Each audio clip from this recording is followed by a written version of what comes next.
So we're doing about like 15 of them next year, you know, in cathedrals all over Europe. So this is one of these pieces, all right? And it's called Numéro 3. That's what it says on the page. It says 3. Igor Stravinsky. I'm gonna do it from the top.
Yeah, the only idol I ever had was because I was 10 years old. It was but two. It was James Brown and Elton John. Those are my two idols. Where when I met them, I turned into the age that I was when I was into them. When I met James Brown, I became a 7-year-old boy again, and when I met Elton John, I became a 10-year-old. And both times, I got nervous and kind of ran out of the room and composed myself to actually meet them. But growing up, I just liked a lot of music. I didn't have a lot of idols. I didn't have any, actually. But I had a lot of people whom I loved as musicians and emulated. A lot of composers, a lot of jazz musicians, a lot of popular musicians, just orchestras. Wynton and I would always argue about orchestras. He loved the brass section with Chicago. I thought that the Cleveland with George Zell had great strings. Wynton didn't think so. He liked the ones in New York better. But New York was great anyway, New York. But so we would kind of argue about stuff like that. But it wasn't like, oh, these are my hero. We didn't have that really. Most of the people I really fell in love with were already dead. So it was, you know, I knew there was no chance of meeting Mahler. There's no chance of meeting Beethoven or Bach or Mozart. And you go to you're in high school and say, man, I was listening to Mahler, and they go, who? One guy thought I was talking about the wrestler, the Mahler. He goes, what are you checking out? I said, man, I love Mahler. He says, yeah, but I mean about music. I said, Mahler. He goes, no, not wrestling, music. I said, no, not the Mahler, Mahler. So it was great. I've been touring for 30 years.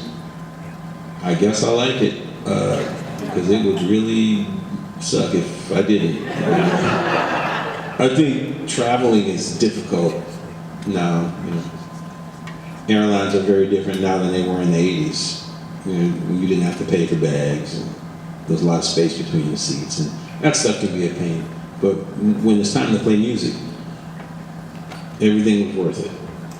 You know, crazy hotels, restaurants closing before you get to them, all that stuff. When you're playing the music, none of that stuff matters. So I love playing. Wouldn't want to do anything else permanently. I'll do other things, but I always leave and come back to playing music. This is what I was put here to do, so I can live with it. You know, Beethoven allows you to look at a score and say, oh, yes. Is that all that is? And then you try to write that, and never going to be done again.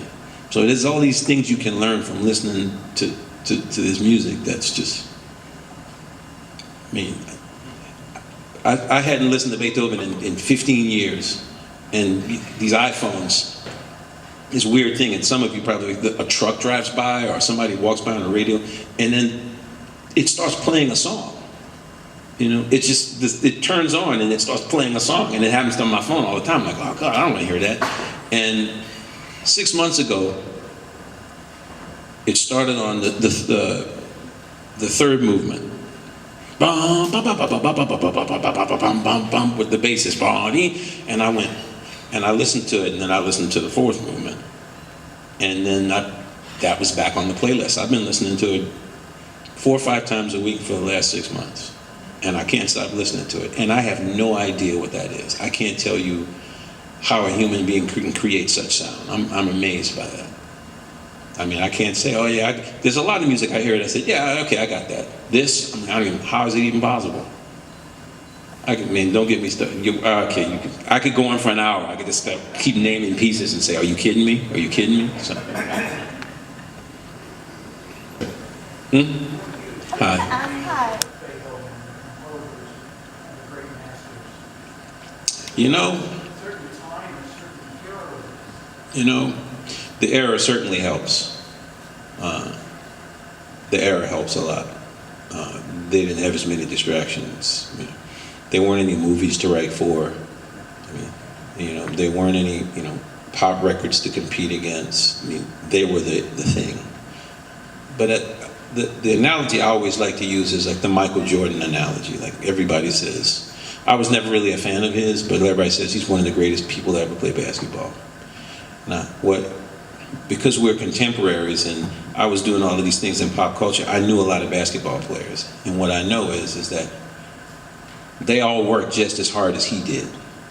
They did all the same things. They trained. There were no secret things he had.